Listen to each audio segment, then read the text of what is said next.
Но я чувствую себя потрясающе. Я наконец ощущаю себя живым. А ведь, как я уже давно говорил со сцены, у меня ужасное ночное апноэ. И я знаю, что у людей в зале оно тоже есть, так как мне писало много фанатов. Есть в зале такие, кто страдает от ночного апноэ? Я сейчас собираюсь показать вам фото себя в маске для апноэ. Потому что раньше я показывал это фото со своего телефона. Но разве есть на свете более ужасающее действие, чем передавать кому-то свой телефон с фото? Потому что все, о чем ты думаешь в этот момент, просто не листай.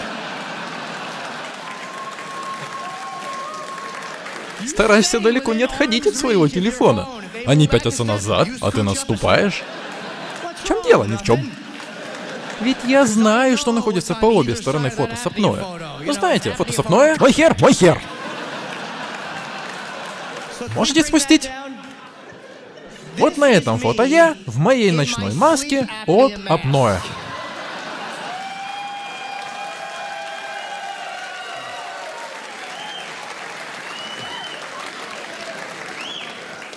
Это не та картинка, о которой мечтают женщины. Думаю, женщины заводились бы больше, если бы я ложился спать с искусственной вагиной, приделанной к лицу. Просто взгляните на это. Если у вас есть пизда, попробуйте поддерживать ее мокрой, пока смотрите на это.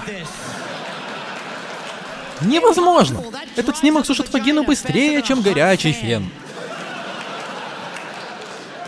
И маска — это не самое печальное здесь. Маска, конечно, позор. Но вы видите этот малюсенький подбородочный ремешок? Дело вот в чем. Маска работает так. Она покрывает нос и пускает воздух под напором в легкие, расширяя их, и таким образом я могу ночью дышать и не просыпаться от удушья. Но из-за моего пиздецки слабого подбородка и моих мелких, тонких, как у сраной птицы, губ, мой рот делал так. И весь воздух выходил из-под носа наружу. И я просыпался от того, что мое лицо пердело, как влагалище.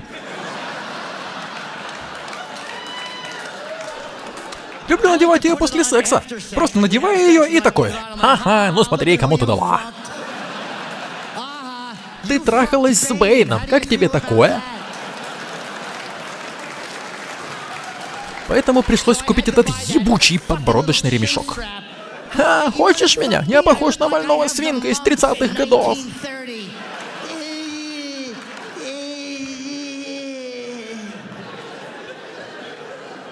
Ладно, уберите это уже. Это пиздец полнейший.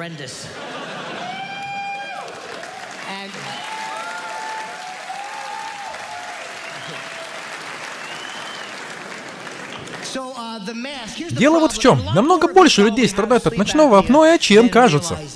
К примеру, если вы храпите, это один из признаков ночного апноэ. И меня поражает, как люди злятся от того, что кто-то храпит. Ведь если человек храпит, то он умирает прямо перед вами.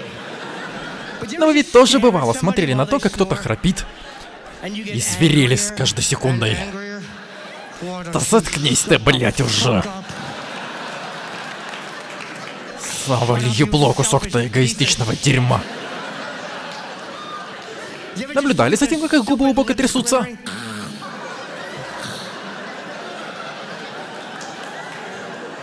А хотелось вам закрыть им нос в этот момент?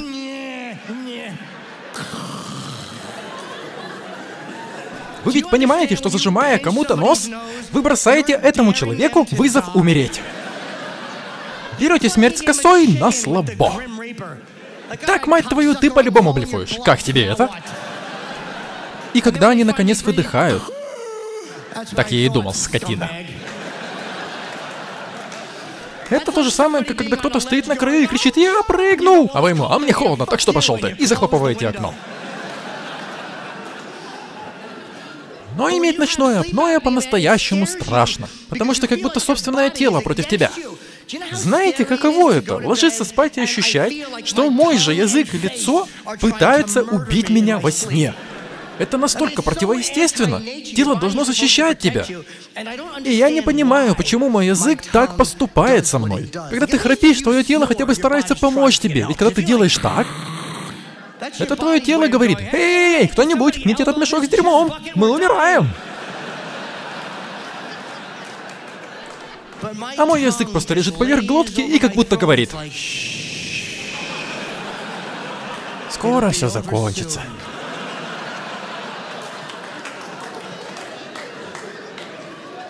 Я бы хотел спросить у своего языка: «Слышь, что, по-твоему, станет, когда я умру, мудак? Ты тут будешь всем заправлять?» Может, мой язык хочет убить меня, потому что думает: «После этого я буду резать только тем женщинам, что мне нравятся». Никаких больше транссексуалов. Guys get so homophobic, they're like beat up transsexuals. This is the face you